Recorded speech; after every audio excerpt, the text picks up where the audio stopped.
Good evening. Wow, I wish this would happen in my graduate seminars. Welcome.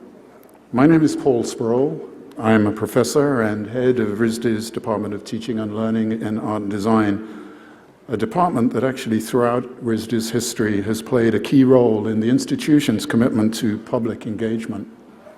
Therefore, I feel especially honored this evening to have been invited to welcome you to this final event in the celebration of the life and work of Dr. Martin Luther King, and particularly because of the resonance that Marian Wright Edelman's work has to that of the colleagues who work directly with me, and most particularly with the graduate students who have and will emerge from our degree programs committed to advancing the quality of learning opportunities in art and design for all children and youth.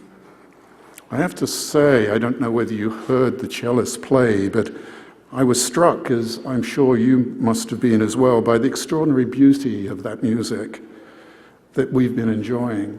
And indeed, it's even more remarkable when one realizes that it is from a phenomenally talented African-American girl, Suji Jari Britt, who at just 11 years old has performed at the Carnegie Hall, the White House, and orchestras nationwide.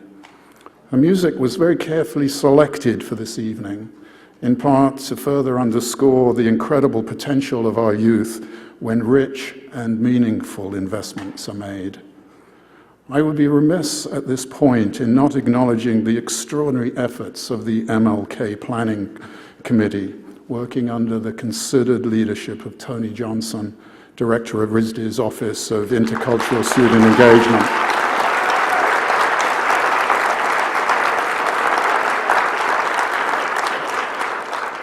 The team has yet again produced a compelling week-long program designed both, I think, to cause us to reflect on the ideas and actions of Dr. King, but perhaps also to reawaken in each of us our personal responsibility in our day-to-day living and actions to advance the cause of a just society. It is actually now my privilege to introduce RISD's president, Roseanne Summerson.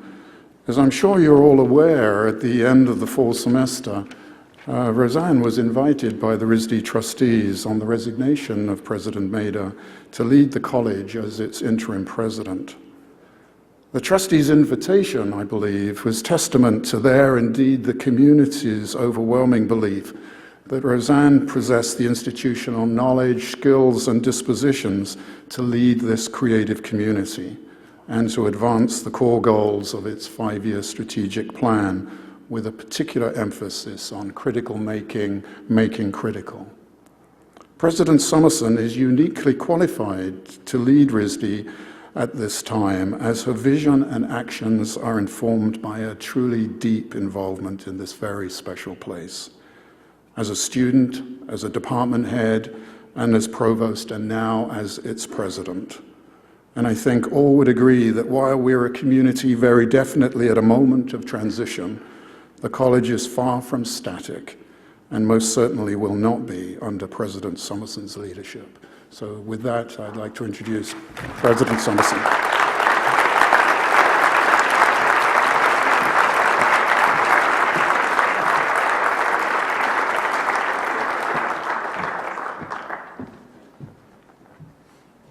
Thank you, Paul, for that lovely introduction, and welcome to all of you. And on behalf of the whole RISD community, I extend an especially warm welcome to our esteemed keynote speaker, Mrs. Marian Wright Edelman. Tonight's lecture, as Dr. Sproul said, is the culmination of a series of events that have engaged our students, faculty, staff, and local community members in honoring the life and the contributions of the Reverend Dr. Martin Luther King. I would also like to recognize the MLK Planning Committee, Dean Jerry Drummond, Andy Jocks, Brian Janes, and Tony Johnson for their work in bringing the community together to focus on service. Thank you also to Dr. Paul Sproul for acting as this evening's Master of Ceremonies. Our speaker tonight has dedicated her life to lead as an advocate for social justice and change. Prominent in that journey is a passion for ensuring that children and families have the opportunity to escape poverty and abuse, and that they have access to health care and education, to changing the world. It is fitting that we welcome Marian Wright Edelman this evening at a time in RISD's history when we know intimately that artists and designers have so much to offer the world. Throughout history, artists and designers are often the voices of protest, the individuals who question the norm, or those who design a better alternative. At RISD, we cultivate and support deep, immersive learning. We encourage our students to not only ask complex questions, but we support them as they iterate and formulate inventive answers to those questions. Our students and alumni influence and shape global culture with their voices, with their work, and through their diverse forms of expression and engagement. RISD is a place where we invent the future every day. Our students learn that artists and designers have ethical and moral responsibilities, and that they have the agency to respond to the many global challenges that we face in the 21st century. Our faculty are engaged in provoking similar questions through courses such as Professor Lily Herman's Art and Design for the Developing World, historian Peter Lau's Freedom Dreams course, and Dean Dan Kavicki's Music and Politics, just to name a few. Every day there are inspiring stories about our faculty, students, and alumni about RISD remaking the world. This summer, for example, Bianca Diaz, an illustration student, worked with Project NIA in Chicago, using art to get communities involved in creating strategies to address violence and crime and end youth incarceration. Her goal when she graduates is to write, illustrate, and distribute a children's book addressing the impact of incarceration on families. Our alumni are artists and designers, and also medical device inventors, community workers, teachers, and social visionaries who have improved lives in our country and wherever else their journeys have taken them. We know as a community that art and design are common languages and potent forms of expression that can transcend boundaries of race, class, culture, and nationality. RISD fosters the capacity to generate something from deep inside ourselves to live outside of ourselves. This is how true change happens. How fitting, then, to welcome such an extraordinary advocate for change, whose life is evidence of what one person can activate when vision is clear and passion is boundless. I now have the honor of introducing Mr. Michael Spalter, Chair of the RISD Board of Trustees, who will introduce our speaker. Chairman Spalter is a thought leader, a prominent collector, and an ardent supporter of the value of art and design education. As the #1 art and design school in the world, we are proud and grateful for his leadership and his dedication to RISD. Chairman Spalter.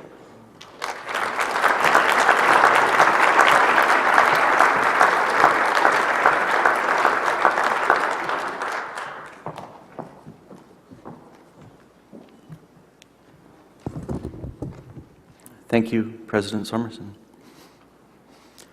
It's my distinct pleasure to join you today as RISD's Chair of the Board of Trustees and as a member of this vibrant campus community.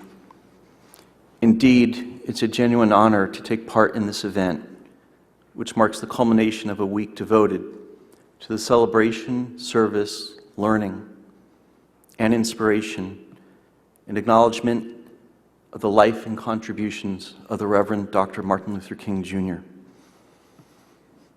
As I shared with Mrs. Edelman, as a young man, I volunteered for several years at the Children's Storefront School of Harlem. And every day that I would walk into this school that was created by a gentleman to help children who could least help themselves, there were 2 photos on the wall.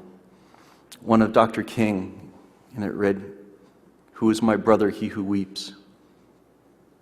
and one of this legend that is in our presence right now, Marian Wright Edelman.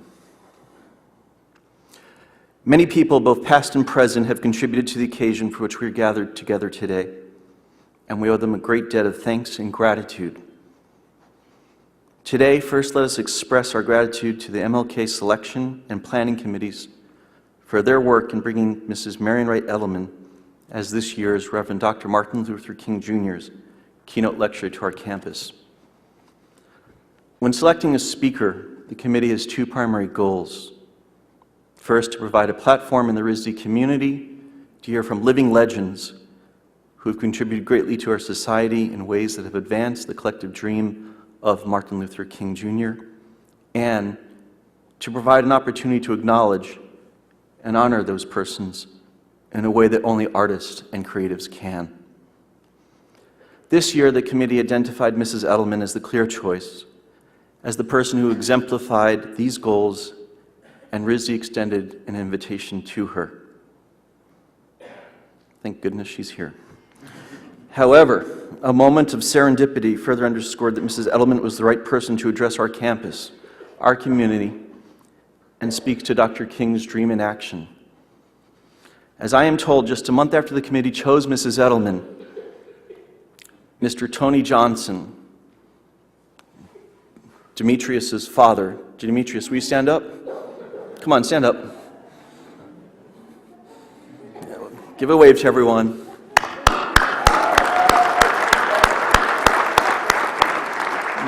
Thank you.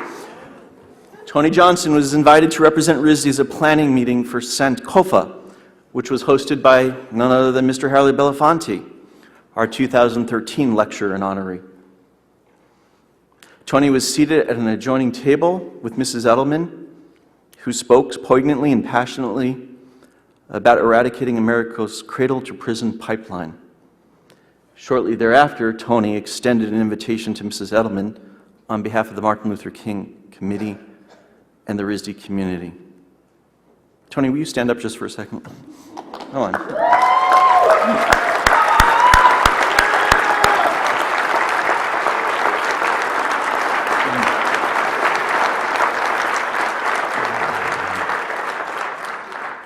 She accepted, and here we are today.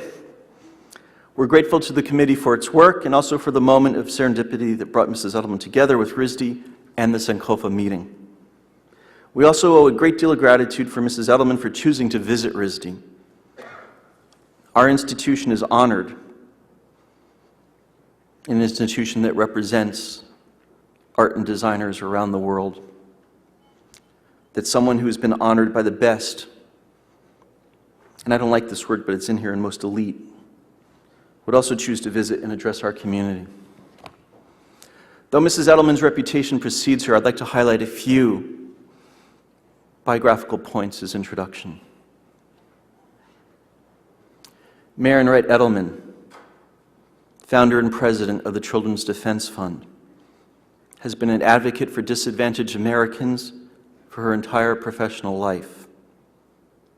Under her leadership, the Children's Defense Fund has become the nation's strongest voice for children and families. The Children's Defense Fund's Leave No Child Behind mission is to ensure that every child, a healthy start, a head start, a fair start, a safe start, and a moral start in life and successful package to adulthood with the help of caring families and communities. Mrs. Edelman, a graduate of Spelman College and Yale Law School, began her career in the mid-1960s, when as the first black woman admitted to the Mississippi Bar, she directed the NAACP Legal Defense Fund, an educational fund, and their office in Jackson, Mississippi. In 1968, she moved to Washington, D.C. as counsel for the Poor People's Campaign that the Reverend Dr. Martin Luther King Jr. began organizing before his death. She founded the Washington Research Project, a public interest law firm and the parent body of the Children's Defense Fund. For 2 years, she served as director of the Center for Law and Education at Harvard University and in 1973, thankfully began the Children's Defense Fund. Mrs. Edelman served on the Board of Trustees of Spelman College, which she chaired from 1976 to 1987, and was the first woman elected by alumni as a member of the Yale University Corporation, on which she served from 1971 to 1977. She has received over 100 honorary degrees. Do I have to call you Dr. Edelman? And many awards, including the Albert Schweitzer Humanitarian Prize, the Heinz Award, and a MacArthur Foundation Prize Fellowship. In 2000, she received the Presidential Medal of Freedom, the nation's highest civilian award, and the Robert F. Kennedy Lifetime Achievement Award for her writings. She is a board member of the Robin Hood Foundation, the Association to Benefit Children, and is a member of the Council on Foreign Relations, the American Philosophical Society, the American Academy of Arts and Sciences, and the Institute of Medicine of the National Academy of Sciences.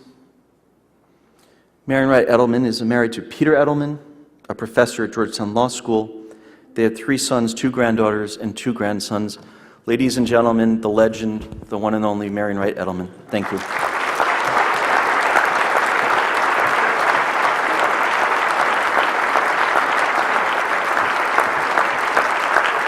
Thank you.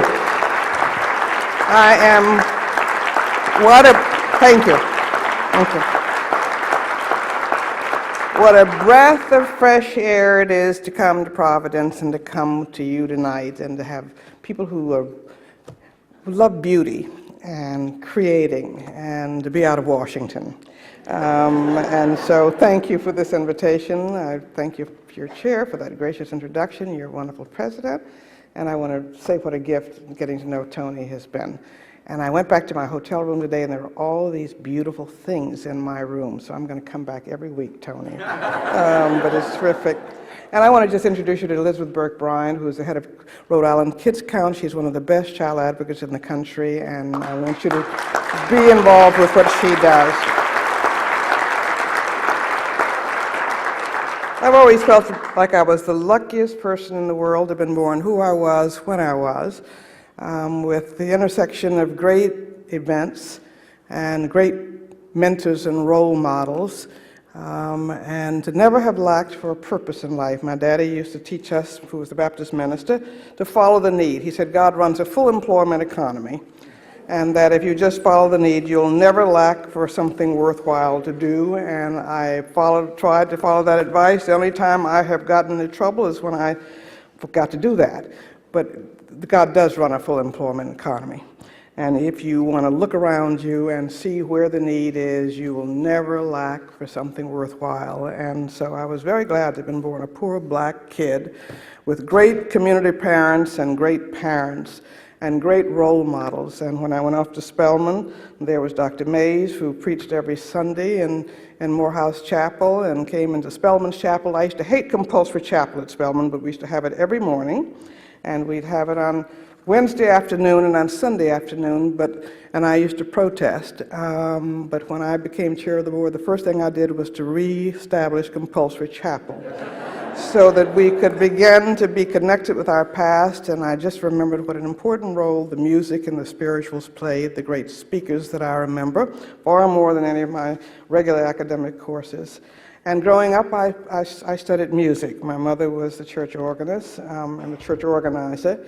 And it helped me connect, as books did, to a world beyond the very narrow confines of my small, rural, segregated community that told me I wasn't worth very much, but I didn't believe it because my parents said it wasn't so. My preacher, my daddy, said it wasn't so. My teachers said it wasn't so, and the books said it wasn't so. And so I always had the world available, but singing the spirituals in Spelman's Chapel and the music constantly connected us to our history and our past, and to the struggle that we had an obligation to carry on. It gave me an instant connection with foreign places that I would eventually travel during college for. and it allowed me to transcend a lot of the racial and other boundaries that were part of my childhood. And there are common threads in the way music and visual arts impact activism.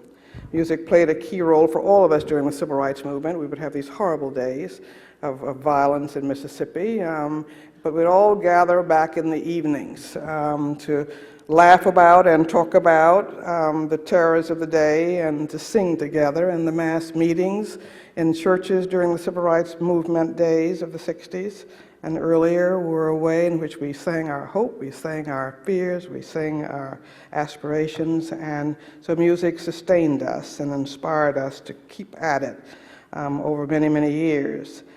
The Children's Defense Fund has been very intentional in bringing musicians and artists from the Civil Rights Movement generation together with young leaders on our leadership development ladder today, so that they can learn and see how music and art can help shape today's movement for children. And we have to have a new transcending movement. It has to be about children, because the greatest threat to America's military, economic, and national security doesn't come from any enemy without. It comes from our failure to invest in giving hope and jobs and education to our children. Is going to be our undoing, and I will talk about that. But you've got to be a part of that movement, and you've got to figure out a way that we're going to tell people about the toll of child poverty and of the cradle to prison pipeline, and to help them visualize it and to get it emotionally in ways in which the data, which is important, doesn't always allow us to do it.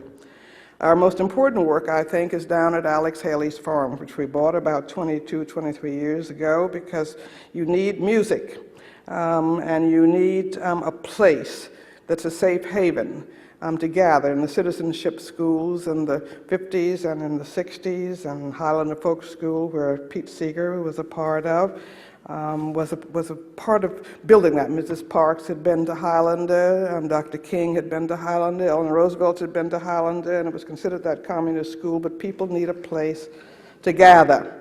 And Haley Farm is our place in this era to gather, and it's beautiful, and it's taught me a lot about how important it is to have beauty around for children who've never been out of their inner city neighborhoods, or for people who don't have very much beauty in their daily lives of respite and effort, to come to Haley and to sit on the porches and rock. And I'm pleased that we have the only two Maya Lin buildings in existence at Langston Hughes Library. Very simple and very beautiful, and a chapel that is based on our little logo boat. Dear Lord, be good to me. The sea is so wide and my boat is so small.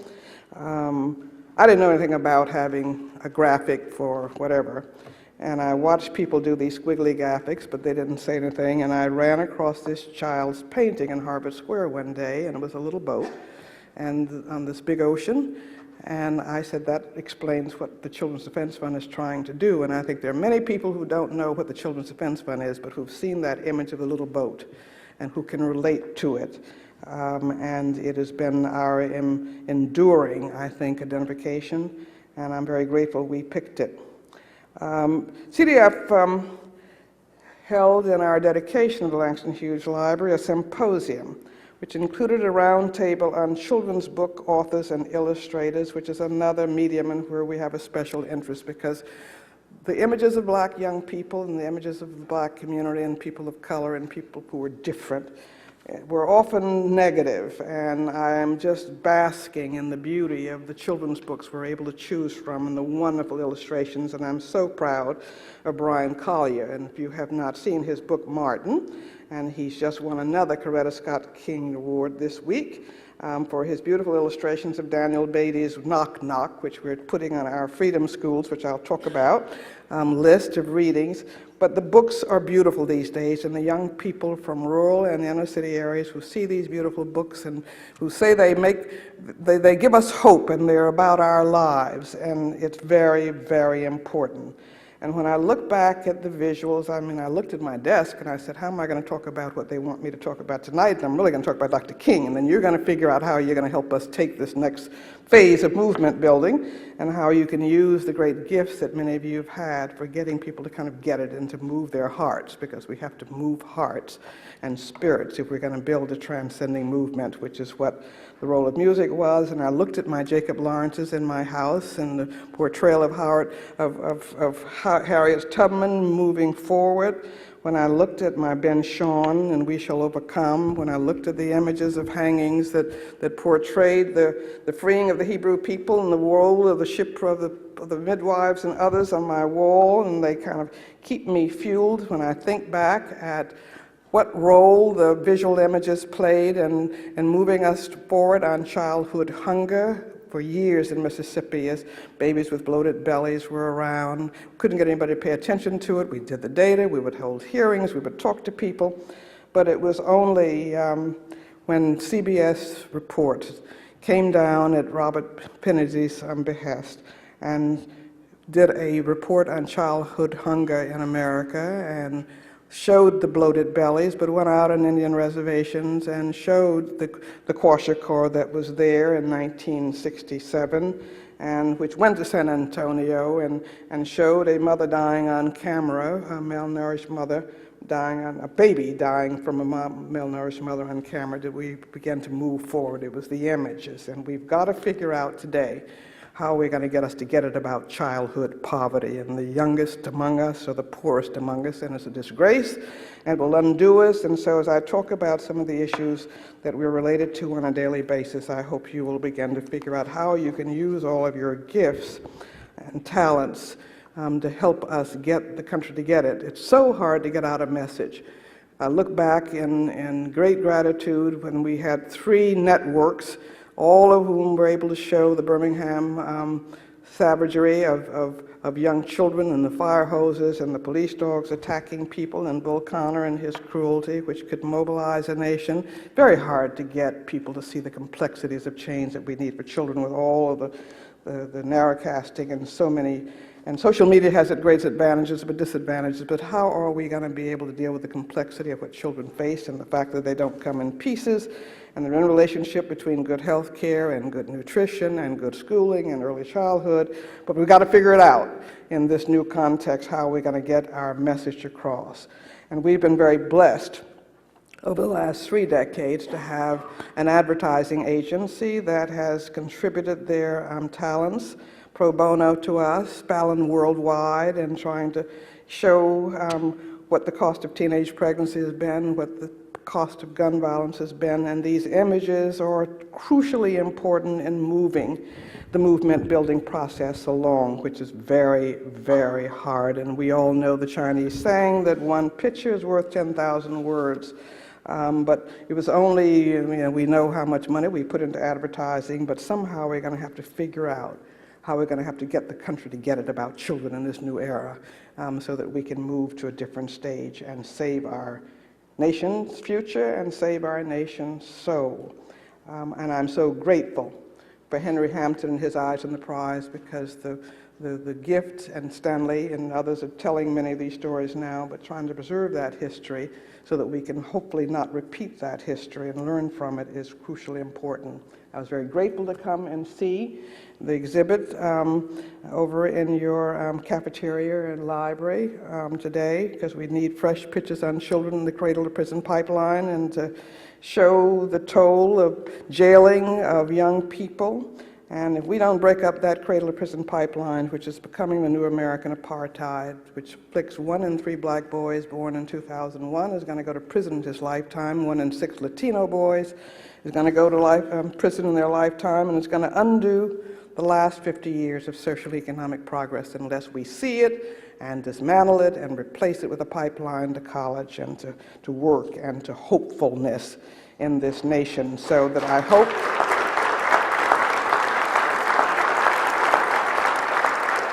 we will be able to make common cause. Our children need you. And 50 years after President Johnson declared a war on poverty, the United States is still not a fair playing field for millions of children. Our children are the poorest among us, and despite the science about early brain development, we still don't have a high-quality early childhood system, which is our top priority this year. And until we get it, and we can't give up because it's the foundation of children being able to get educated. And so I hope that we can begin to find new ways with all the noises in this culture to lift up children, to lift up the poor, and to begin to build a new kind of momentum to give our children a chance to succeed. if the majority of all of our children in all racial and income groups, and in Rhode Island the figures parallel this, and you're a state that's doing better than many states, cannot read or compute at grade level in 4th or 8th grade. And if 80% of our black children can't read or compute at grade level in 4th or 8th grade, and many of them don't finish school in 4 years, and many high school, and many of them don't finish high school at all. What is a child going to do if they can't read in a basic way or compute in a basic way in this globalizing economy? We're sentencing them to the prison pipeline, and we're sentencing them to social and economic death. And all of us have got to figure out how we're going to break it up and wake us up and move in a different direction. In 1968, in his last Sunday sermon at Washington National Cathedral, Dr. King retold the parable of the rich man Dives and the poor man Lazarus, and reminded us that a man went to hell because he didn't see the poor. He was a rich man, and there was a man by the name of Lazarus who was a poor man. But not only was he poor, Dr. King said, he was sick, but he managed somehow to get to the gate of Dives every day, wanting just to have the crumbs that would fall from the table. And Dives did nothing about it. Dives went to hell. Dives didn't go to hell because he was rich, Dr. King said, but because he didn't realize that his wealth was his opportunity to bridge the gulf that separated him from his brother Lazarus. He never really saw him. He went to hell because he allowed his brother to become invisible and sought to be a conscientious objector in the war against poverty. And this, he warned, could happen in America, the richest nation in the world. And he warned that there's nothing new about poverty. What is new is that we now have the techniques and the resources to get rid of it. The next question is, and the real question is, whether we have the will. The day he was assassinated in Memphis, he had called his mother that morning to give her his next Sunday sermon, and that was why America may go to hell. But his question in 1968 and 1967, as he was launching this campaign, is one that our nation must answer. And how do we make the poor visible and make us understand that it is our spiritual as well as our economic Achilles heel? We have just issued our new 2014 State of America's Children Report. And Dr. King would be very upset if he would hear that 46.5 million Americans still live in poverty, including 16.1 million children, 40% of whom live in extreme poverty. 2/3 of them live in working family, but at the minimum wage rate, you'd have to have 2.5 people at minimum wage jobs able to bilk themselves out of poverty.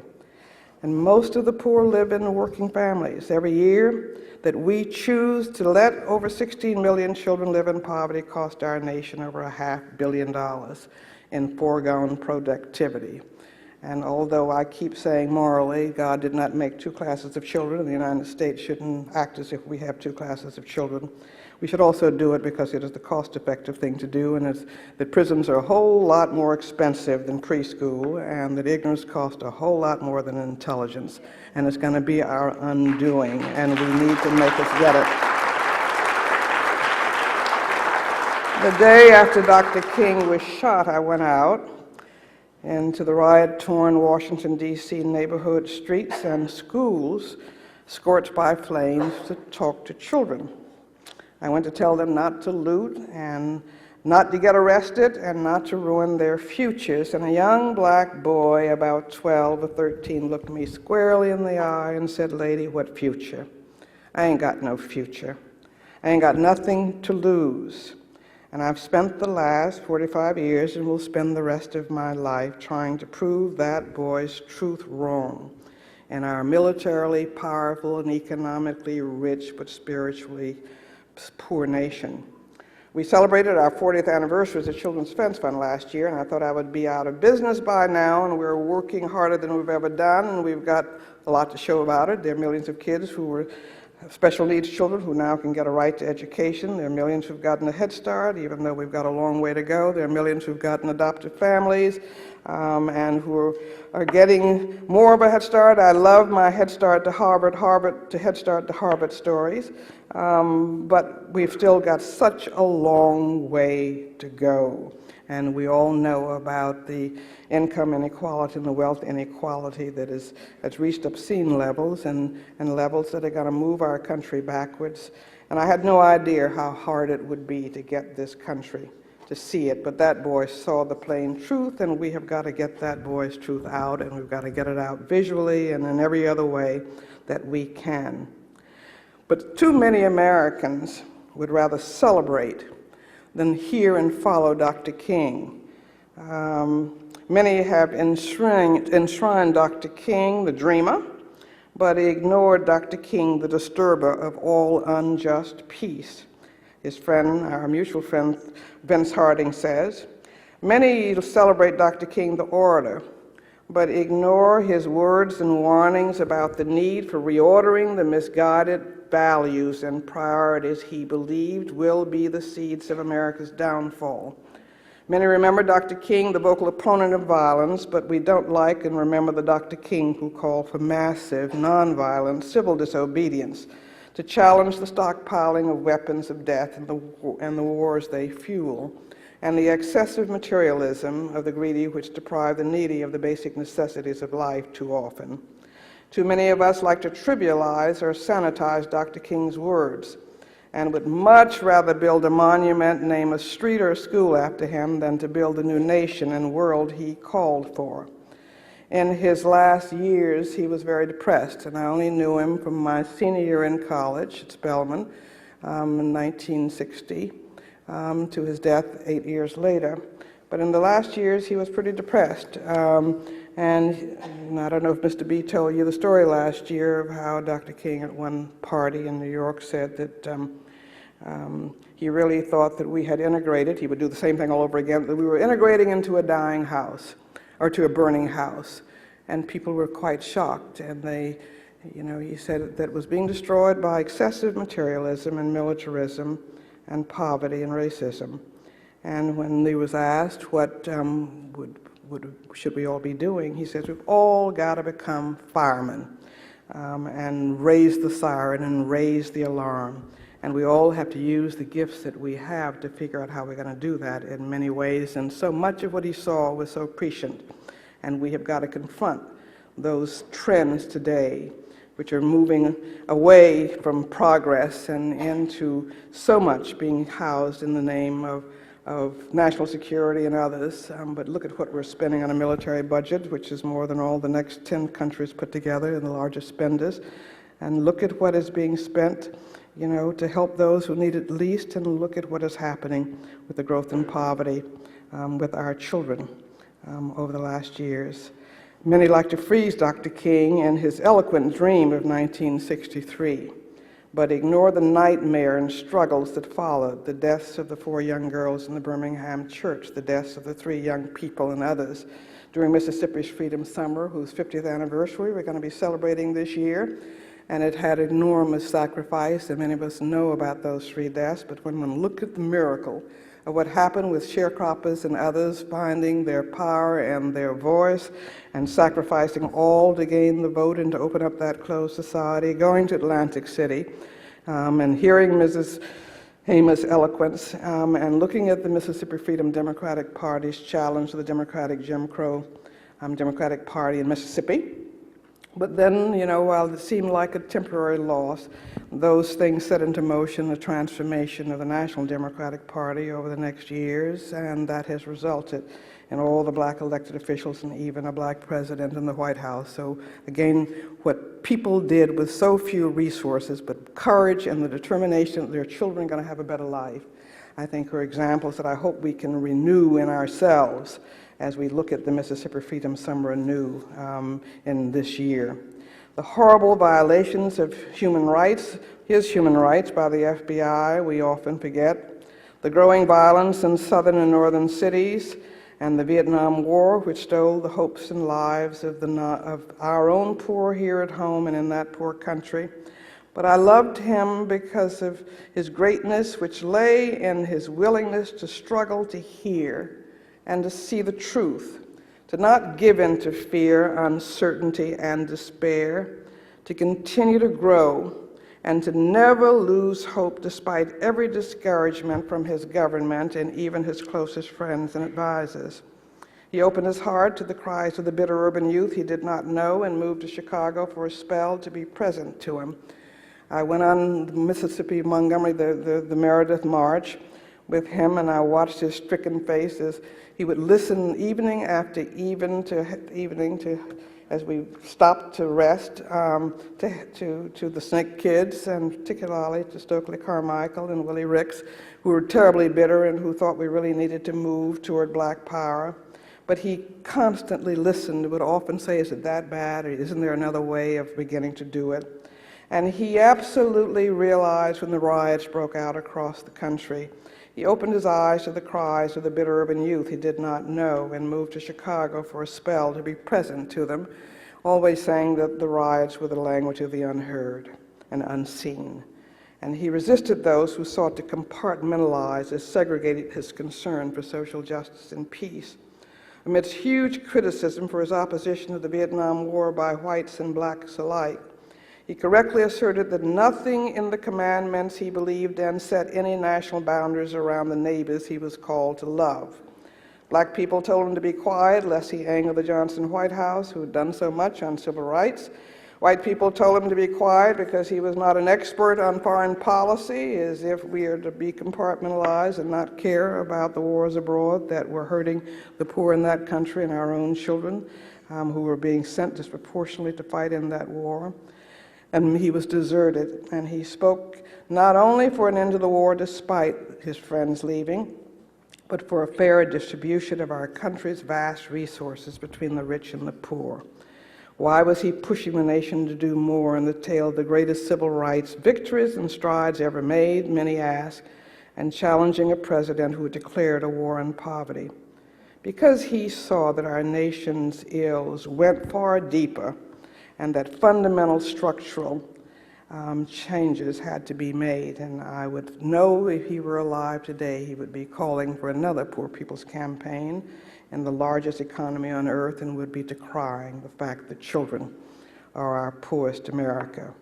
He'd be very proud about the President of the United States, but he would understand that access and having the symbolism as well as reality of leadership in the White House is not a substitute for outcomes. And he also understood that you would have to hold everybody accountable. I loved the last debate on CNN when I think it was Hillary and it was John Edwards and it was the president, and he was asked, they were all asked, and this was for his election the first time, would Dr. King endorse any of them if he were alive today? And John Edwards said, well, I had lunch with Marty King III yesterday, and I'm sure he would endorse me because he's my good friend. As if that was, again, of any use substantively. Hillary made a very much more balanced and politically subtle argument, but basically said, yes, he would endorse me. But the president got it right. He said, no, he wouldn't and he shouldn't endorse any of us because Dr. King's job was to hold all of us accountable. And he then went on to cite the importance of Mrs. Parks and the Montgomery bus boycott and the challenges to segregation in that city and of the importance of the freedom rides and the sit-ins. And we've got to find the equivalent in nonviolent direct action today that will cut through the cacophony of voices and indifference that we face, but we have got to find a way to build that next phase of a transcending movement that should be and must be nonviolent. He would be very proud of all the elected officials, but he would be terribly upset about the cradle-to-prison pipeline and about the resegregation of our schools and the illiteracy of our children.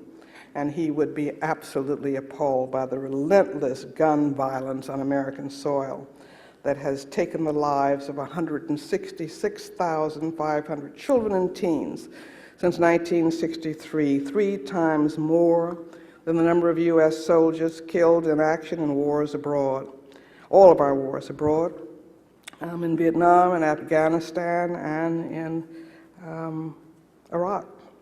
And I don't know what it's going to take for all of us to stand up and say we're going to stop the senseless killing and injuries and neglect and abuse of children from guns and from poverty. And I think that, we've got to not have the NRA in charge of our security policy, and we have got to stop the gun violence.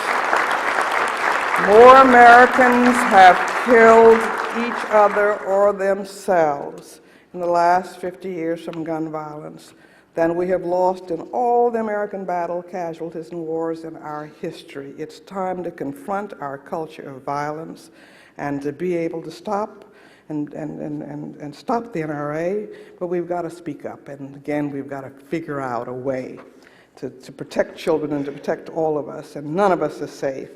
And I'm very upset because I look at the killing of black children particularly, and it's the largest, gun violence is the largest cause of black child deaths today, particularly young black males.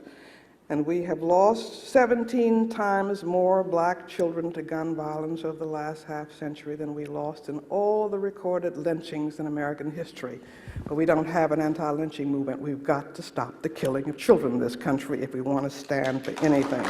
And so we're going to have to figure out a way to do it. I think we are living in a time of unbearable dissonance between promise and performance, between good politics and good policy, between professed and practiced family values, between racial creed and racial deed, despite all of our progress, between calls for community and rampant individualism and greed, and between our capacity to prevent and alleviate human deprivation and disease and our political and spiritual will to do so. Something is badly awry when the world's 85 richest individuals, Oxfam, and I love Davos now, beginning to recognize we've got a problem. But the 85 richest individuals own as much as the bottom half of the world's population, 3.5 billion people. And when the income gap between the top and bottom 20% of the world's population has more than doubled in the last generation.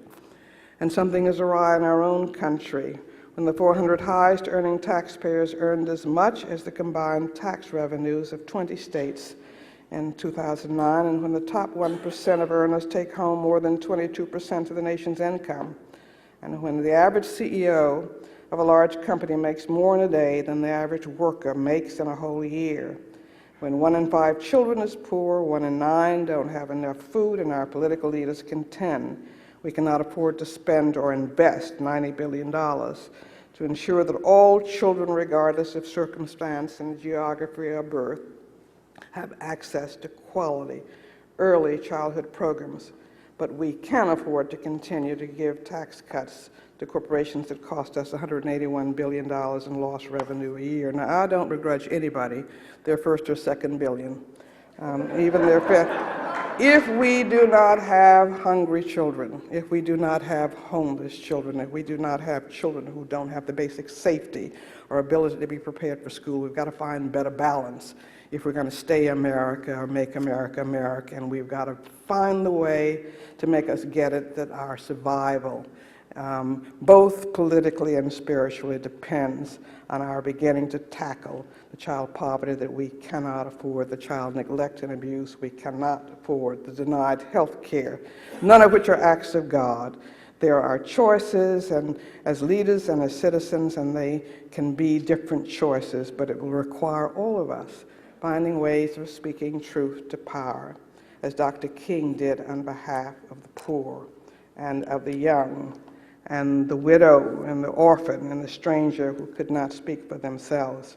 And I love that widow, those of us who are people of faith or who read Luke or the New Testament, the widow in Luke who just wore down the unjust judge who said he didn't care anymore about her or her calls for justice, and he wasn't going to pay any attention to her, but she just kept coming back saying, give me justice, and just to get rid of her. And I think that the key is going to be being good pest, that we're just going to have to wear down those who don't want to hear until they do right by our children. And that's where you come in. It's going to be you. You're not going to get Dr. King back. We're not going to get these transcending leaders. And Dr. King understood that he was the instrument of, he could absorb and translate our dreams. But he never started a campaign of his own. He spoke and responded for us as we spoke up if Mrs. Parks hadn't sat down, if Joanne Robinson and other people in the community hadn't done things, if the Mississippi kids hadn't gotten out there to register people to vote, and courageous young people from around the country hadn't come to help register to vote. And I was so struck being in Ohio in 1964 when we first heard that the three young people had gone back to Mississippi to investigate the burning of this church in Philadelphia, where there was a planned freedom school.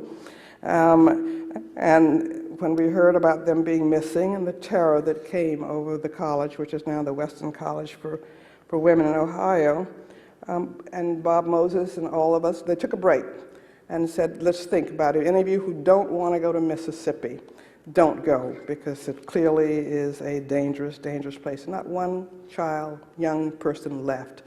And what they did from around the country, because people cared then and still now about other people's children more than they did about those folk and who lived there day in and day out, really did help foment the revolution that helped transform the country. And that level of sacrifice, and they're beginning to have the kind of empathy and common understanding with the poor people from that great state, really moved us forward. But we've got to figure out how, in this 50th anniversary, we begin to think about how we can do the next Freedom Summer that will rid our children of the horrors of gun violence and of the pains of poverty and hunger, unless we act. We are living, I think, at an incredibly perilous and promising moment in history. And few of us, I think, have been blessed to experience the beginning of both a new millennium and a new century. And I don't know how we think we can say thanks for the life and earth and the nation and children that God has entrusted to our care. I hope each of us will think very hard about the legacies and principles and values and deeds we will stand for and send to the future through our children, to their children, and to a spiritually confused, balkanized, and violent world desperately hungering for moral leadership and community. How will progress be measured over the next 100 or 1,000 years if we survive them? Will it be by the kill power and number of weapons of destruction we can produce and traffic at home and abroad, or by our willingness to shrink and indeed destroy the prison of violence constructed in the name of peace and security? Will we be remembered in this beginning of the 21st century and third millennium by how many material things we can manufacture, advertise, sell, and consume, or by our struggle to rediscover more lasting, non-material measures of success, a new Dow Jones for the purpose and quality of life in our families, neighborhoods, cities, national and world community? Will we be remembered by how rapidly technology and corporate mergermania and greed can render human beings obsolete, or by our struggle to find a better balance between corporate profits and corporate caring for children, families, communities, and the environment?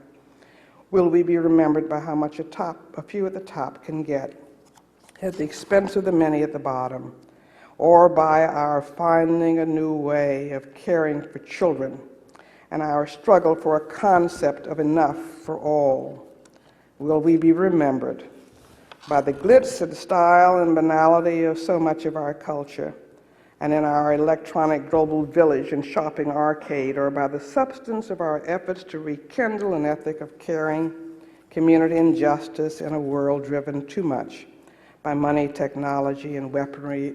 And those of you who are creative people, who care about beauty, who care about life, I think, have so much to contribute to figuring out how we are going to redefine what we mean by success in America in this new era, and make sure we don't pass on the poison of the past to our children, or leave it to our children and grandchildren to have to fight and refight the battles that many of us thought we had.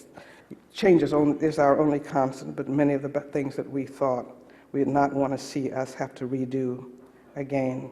But I think the answer lies with us in the values we stand for and the actions that we take today, and what an opportunity we have to think about saving the next generations and to making sure that the American dream doesn't continue to dim, and to see how we can begin to make America, America. And how do we do that, and what do we learn from Dr. King? I think that the key thing, really read and study him, and hear him and listen to him. Don't just celebrate him.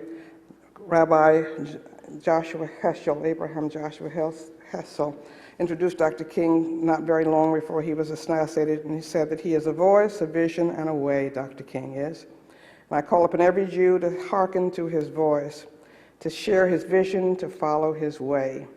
The whole future of America will depend on the impact and influence of Dr. King. And I would add world, and boy, have we been so lucky to have shared a world, and not only to have learned from Dr. King, but to have shared a world with Nelson Mandela, who could go through what he went through, walk out of prison after 28 years, and be calling for reconciliation, ramrod straight. And I would really urge you to read Mandela.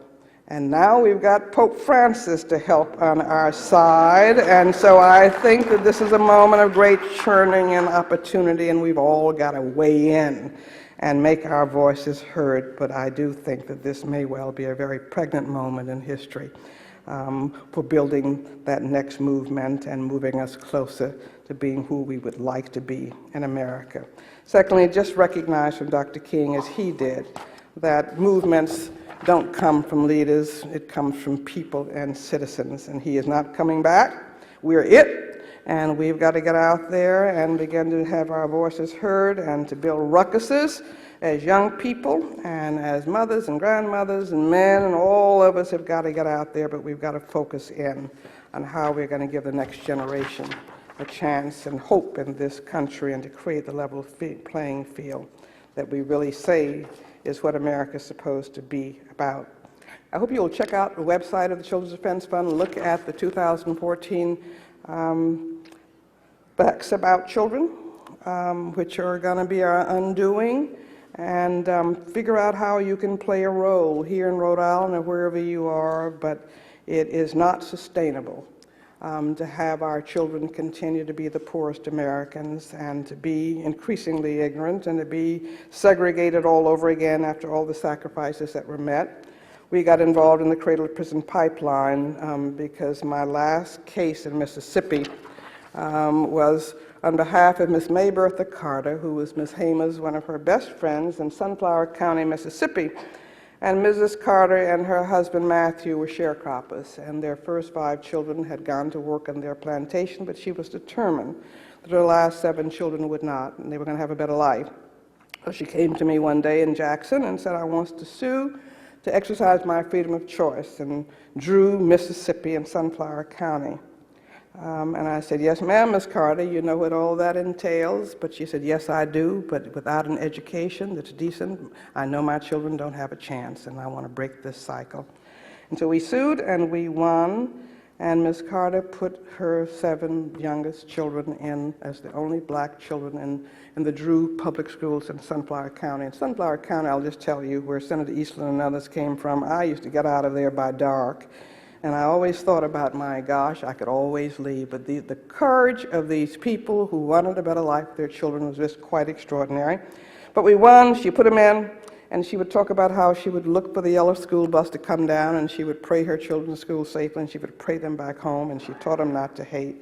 And they were treated unbelievably awfully in school, with epithets and names. Nobody would sit next to them, but they stuck. They stuck, and every one of them graduated from those Drew public schools, and they went on to Ole Miss and Mississippi State. They all became professionals. One just retired as the comptroller of the Kellogg Foundation. But then about 8 or 9 years ago, I got a call from a mutual friend in Mississippi who said that Mrs. Carter's grandson was in Parchment Prison. I said, that's not possible. Not after all that sacrifice. Not after all that effort to get a good education. How could Miss Maybertha Carter's son be in Parchment Prison in one generation? And he was, and that's how we found that there are many young black men from Drew and Sunflower County and all over Mississippi, and indeed in many places of the country, who were going to prison, who were not literate, many of them are in there for pot use and pot possession. The average literacy level in the Mississippi prison system is a 5th grade literacy level, but to go back so quickly in one generation was really stunning. but I'm glad that it opened my eyes. He's now out of prison, but we again have to renew our efforts and to do those things which we know work, that we know if you give children a very strong early childhood foundation, that will make them better able to succeed in school. We know that if you give them meaningful alternatives to the streets and out of school time and give them quality programs like Freedom Schools, which I hope you'll look up on our website. We have 185 of them around the country, and where we're trying to empower children and empower them through good literature. And I just realized we probably are not doing as much as we need to be doing with art. We do music a lot, and we sing a song every morning with our children called Something Inside So Strong by a former South African freedom fighter who lives in Holland now. And I figured that even if our reading levels are going up, and we're reweaving the fabric of family and community, and they're seeing their role models, which are college students who come from the communities like them, it's very hard to be what you can't ever see or envisage. And so these young college students who with energy are coming back from their neighborhoods and are teaching with these children, many of whom now are changing their majors and going into education, and who can bring the energy and the song into the classrooms. And I know now, having spent just a few hours with you, that we can also be bringing much more wonderful art. We have wonderful books. But I hope you'll look at our Freedom Schools, but figure out how you can begin to build bridges back to these children who need to know what they can become by seeing what you have become as you've come to this great school with your new gifts. Figure out a way to give it back, and we'll look forward to working with you to keep doing that. You must never give in to despair. You should never say that's somebody else's problem. We must never give up. In my compulsory chapel was when I first heard Dr. King speak in Sisters Chapel. And I remember him as if it was yesterday, and he did two things that run through my head, said two things that run through my head, which I would share with you as I began to sit down. The first was how you step out. Well, he was the first adult, an adult that was well known who didn't mind showing us that he was afraid. And I learned from him that courage was not being afraid, but it was about acting despite being afraid. And we used to laugh, because I still will cross over the street when I see a police dog, since they terrified me so much in Greenwood, Mississippi, and he would laugh about how terrified he was about the police dogs on his way down to Georgia after he was arrested in Atlanta. So he wasn't afraid to say he was weak or didn't know the answer, which was the second thing he said the first time I ever heard him was, take the first step in faith. If you can't see the whole stairway, just leave the results to God, but take that first step. And out of the kind of background with my father, that resonated with me. But the third thing that I remembered, and I keep saying to myself in days when I really don't want to get up and go see those people in the Congress again and beg for children, but he said to us, keep moving forward, no matter what. That if you can't fly, you drive. If you can't drive, you run. If you can't run, you walk. If you can't walk, you crawl, but you keep moving forward. And that is the message that I would like to leave from him tonight for you. This country has got to keep moving forward. We do not need to have a reincarnation of slavery or apartheid in our prison system. We've got to break up the prison industrial complex. We have got to stop the cradle-to-prison pipeline. We cannot go backwards. We must move forward, and we honor him by figuring out how in our gifts, and with whatever gifts we have, we're going to find a way of moving forward to make America, America. Let me end with Pete Seeger, because Pete Seeger I heard for the first time in Greenwood, Mississippi. He came down during the summer project of '64, and he sang under an old oak tree where there was a freedom school with old people and young people to keep them out of harm's way. The first time I heard little boxes, but he was absolutely extraordinary. And 2 years ago, on July 4th, I called him up because I wanted one of the songs that I've been moved by, and many of us know many Pete Seeger songs. I was wondering whether we could begin to use, and I don't know that many of us ever know about it, and I don't sing very well, but I'm going to actually try to sing something tonight as I end, and use my test in memory of Pete Seeger.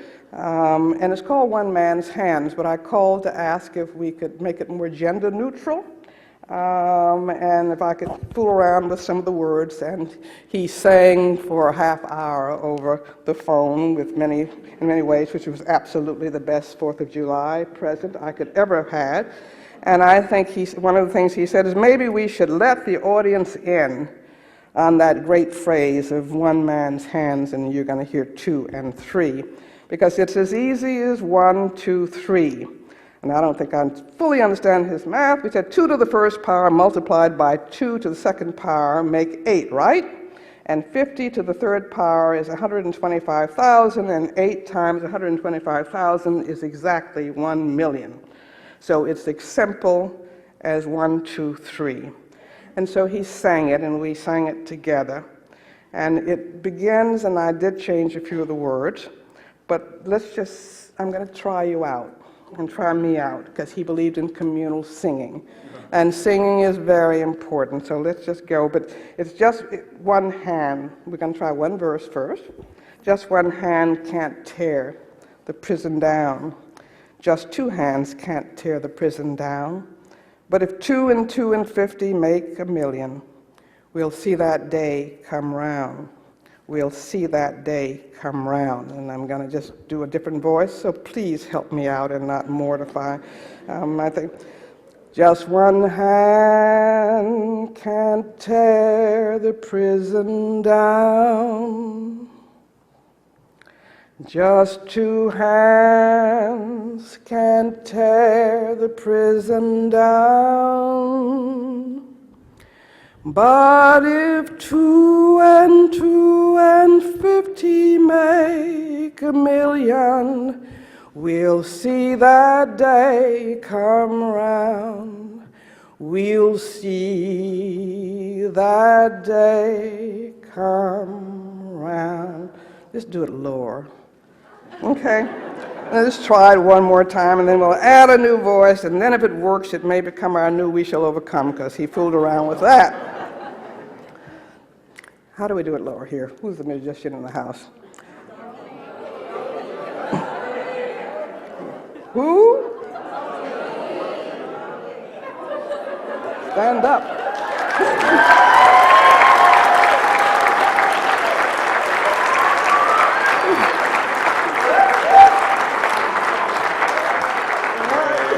All right. I'm familiar with the song. I know, it's very simple. It's just one. All right, let's go again.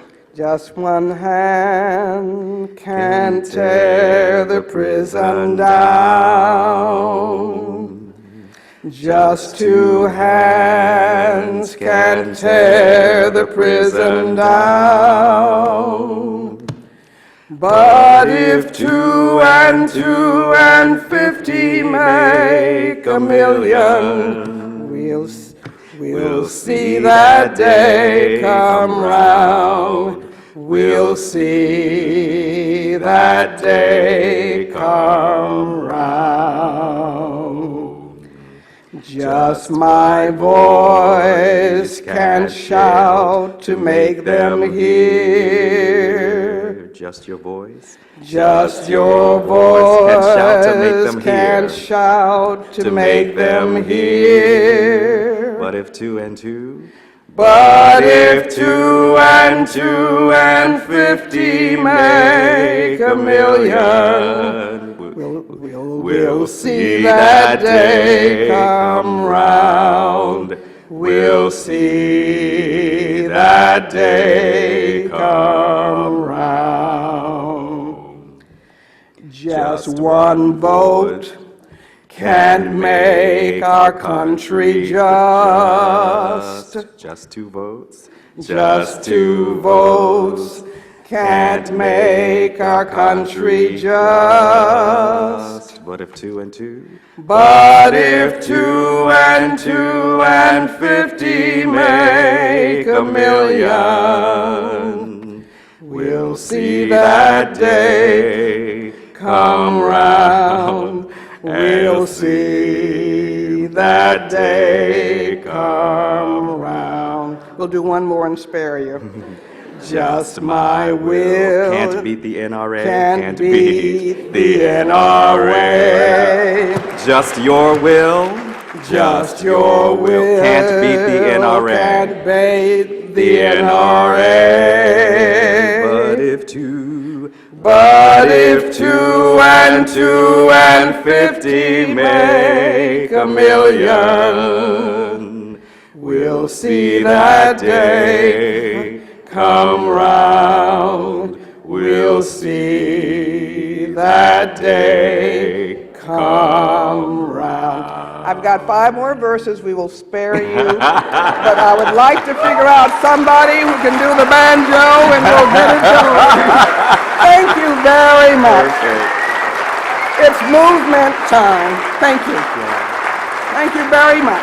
We'll leave that here, and we'll stay up here. I hope I didn't run over my time. I'm sorry if I ran over too long. We'll put that here for now, and then we'll have a student presentation.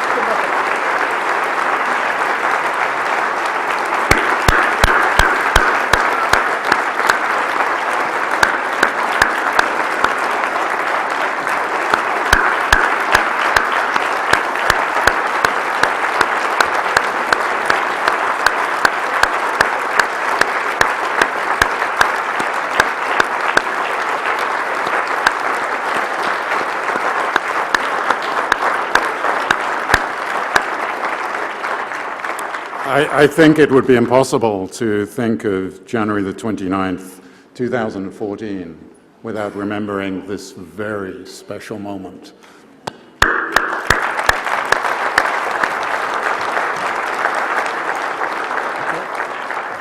And now we have some presentations on behalf of the students.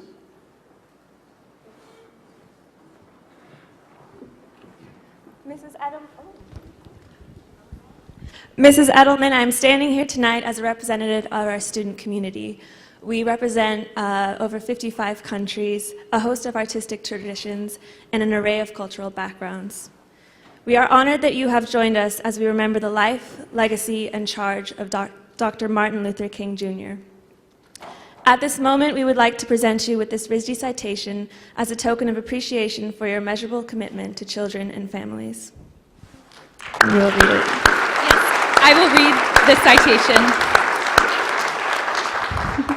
The students of the Rhode Island School of Design honor Marian Wright Edelman for her groundbreaking leadership in the advocacy and defense of children, an unwavering dedication to human rights, and her extraordinary impact on American society. Thank you. Thank you.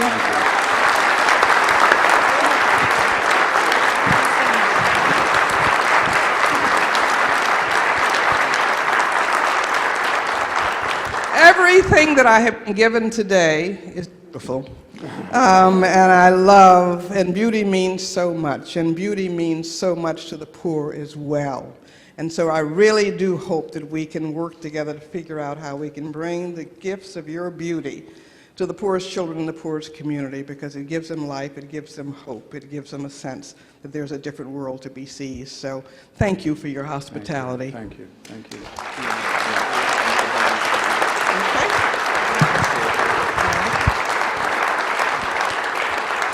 Mrs. Edelman has very graciously agreed to answer some questions from the audience. We do have a number of microphones strategically placed. I cannot but believe that there are lots of really good questions that could come from you. We have about 15 minutes. I'm having to keep to schedule as the moderator. So I would ask that you were concise in your question and actually have a question. I think that's the goal of a good moderator, to make sure that they are questions so that we can get as many questions in as possible. So please come forward, take advantage of this sort of really wonderful opportunity to ask a question. And I have a question up here. Thank you. Good evening, Mrs. Edelman. A lot of people say that there's a disconnect with the hip-hop generation, and what happened with the civil rights movement and the post-civil rights movement in terms of social justice. And many people try to say that this is linked to the fact that we don't have a multicultural education curriculum in the schools. And I'm wondering if Children's Defense Fund has looked at that and advocated for that as well. And then I'm also curious to know that if Mrs. Clinton becomes president, and if she were to call you and to say, Marian, I'd like you to be my secretary for Health and Human Services, would you say yes? Of course not. I would last in government about 24 hours. I could never work for government. I'm an outsider by instinct, and so I think that my role and my voice is on the outside. And say whether I'd ever be confirmed is a different thing, but I would be dead in government. I just couldn't do it. But that's nice of you to think about it. And I think I'd probably keep her in trouble an awful lot if I were anything inside government. I think that we need multicultural curriculums for all of our children in all of our schools. And I don't want to speak specifically to hip-hop, but I think that too many of our children do not know our history. Too many of our adults don't know our history. And that's one of the things we're trying to do down at Haley Farm and through our freedom schools. But all of our college students who come down to Haley to teach in freedom schools, they all see the Birmingham Children's Movement move. They go through we simulate the runaway slaves and what went on in the Civil War and the toll of slavery. We really have the mentors, from the Civil Rights Movement come back and who lived through those first periods and who talk about what it was like. And the books are very carefully selected to reflect the range of young people. We have, it's been an Afrocentric curriculum, but now we have Latino curriculums. We're just writing our first Native Hawaiian and Native American curriculum, and I'm just so pleased that freedom schools are now working in juvenile detention facilities. And again, young people will live up or down to your expectations. And it is the energy and the commitment of the college students who are the first line teachers there, though we're using more certified teachers with the college students in some of our freedom schools, and the youth detention camps require that we use their certified teachers, but we require them to come down to Haley Farm for training. They've got to get up on the Outward Bound Ropes course. They've got to sing the same songs. And I'm watching the transformation that goes on. Go to YouTube and look at the Los Angeles Probation Camp Freedom Schools, and you will see the most amazing things, that the guards are being changed, and they're actually putting their arms around kids. These are gang-ridden camps. We have 6 in detention facilities now. But I think that, again, teaching understanding and having children see books that are about them and that give them hope, and so all of us, whites as well as blacks, Latinos as well as Native Americans, all need to see that we are one common human being, all equally valued. And so I think that we need for the new generations to make sure that they know about their rich history and the struggles and how we absolutely cannot go back through them again, or should be prepared to go back through them again with an awareness of it. But secondly, we are, I think, an ahistorical people in many ways. Right. I mean, if we were going to pick on 2 countries never to invade, if you'd looked at history, it would have been Vietnam and Afghanistan that have repelled every outside invasion. We just need to understand our history. We're not to repeat it. But I think that a multicultural curriculum, particularly in an era now where the majority of our children are going to be children of color in 5 years, the majority of our 2-year-olds are already children of color. And we're going to have to live together, and we're going to live together by understanding and respecting the traditions of them all. And so I hope that we're going to become much more culturally sensitive for all of us, but I think it's a big need, and too many children who are teaching too many people in our classrooms don't even live in the neighborhoods that the children live in, don't know what their homes are, don't know what their structures are.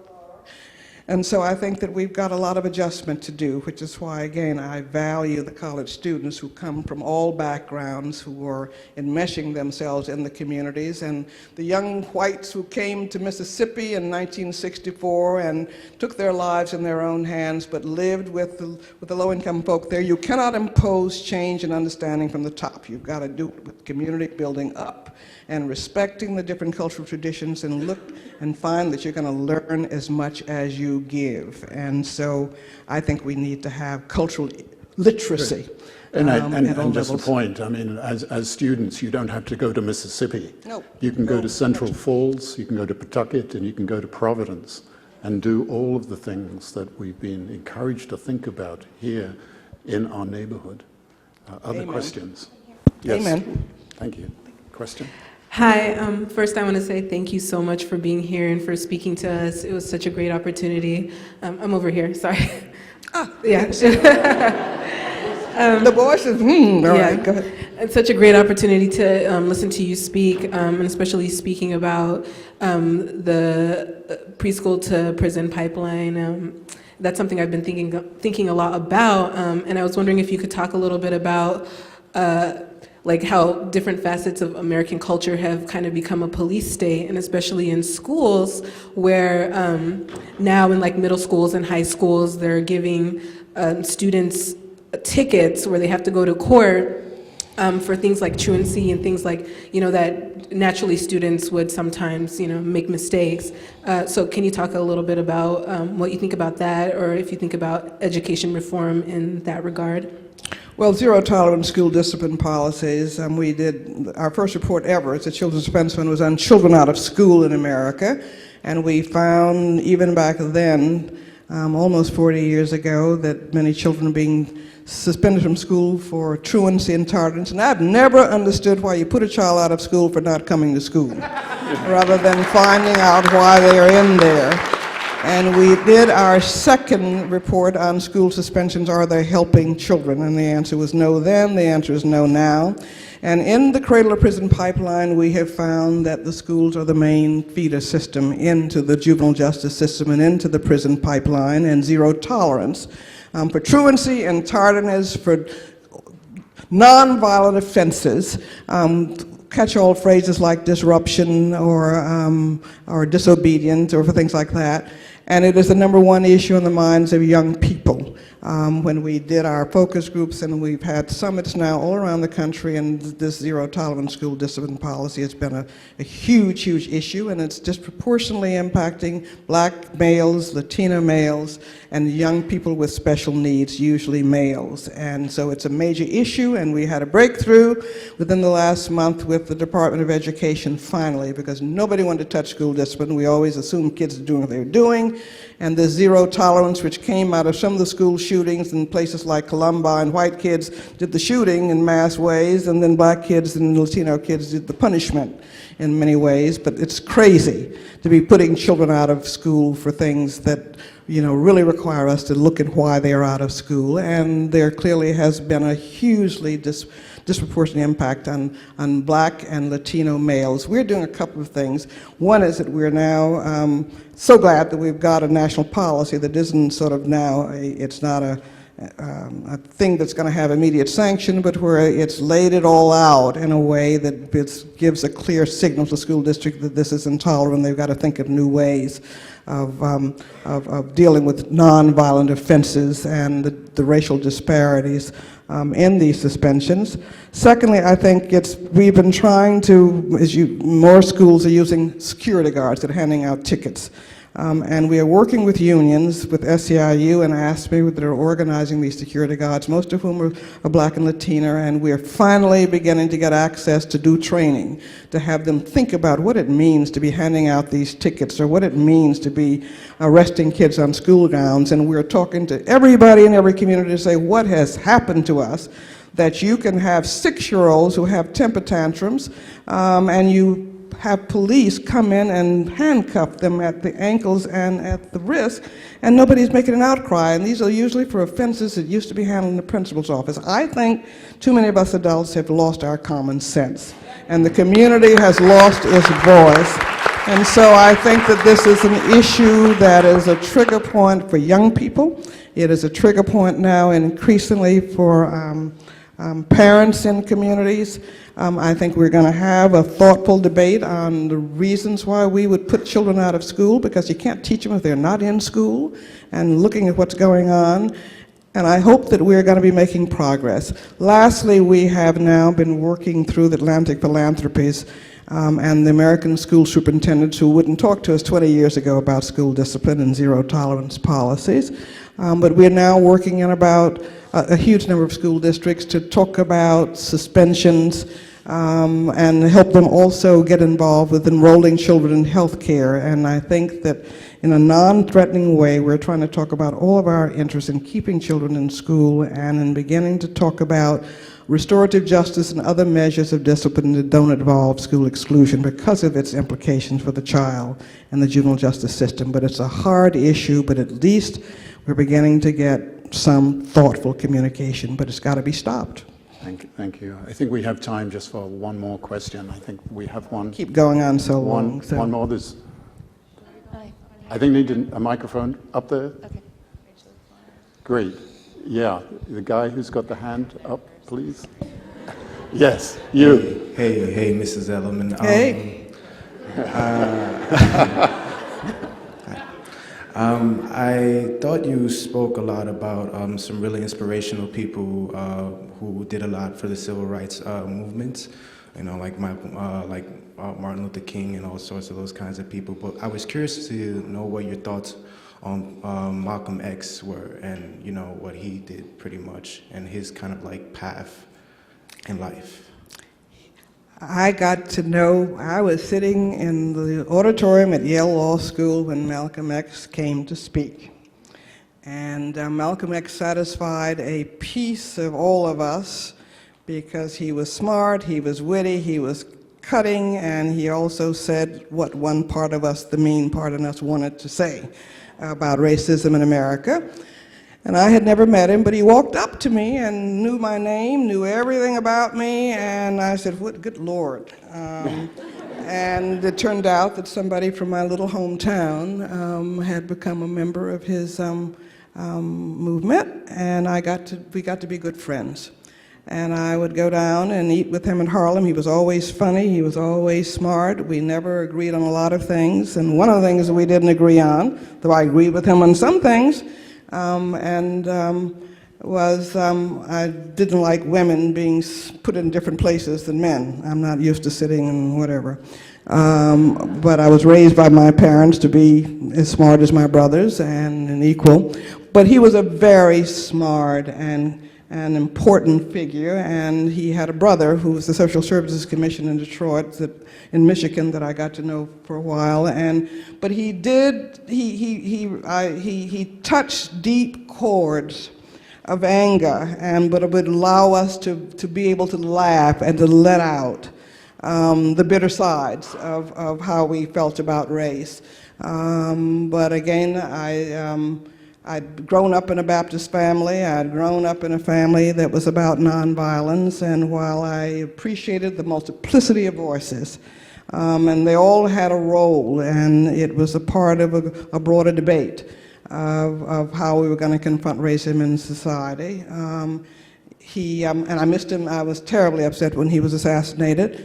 But I think that, and he was changing a lot toward the end, and it would have been wonderful to have seen how he would have evolved. But he was a very important voice, and again, I feel so lucky to have been able to interface with people like that, and to have watched all the changes that went on in SNCC, and because we don't have one view, and I think the young people at SNCC, of which I was a part, pushed the leadership in new directions, and so I think we don't have to, that we were able to have open, thoughtful, robust debates and fights and still get ourselves together to go back out the next morning. And so Malcolm was a very important voice. I think his loss was a great loss, I think that after he'd made his last trip to Mecca, that he was coming around in a new, different way. But I'm very glad that he existed. I'm very sad that he also reached a violent death in this country, where that's the way we resolve problems. So, but if you look at my book, Lanterns, I think I talk about Malcolm as well as about Dr. King. Thank you. Well, thank you very much indeed.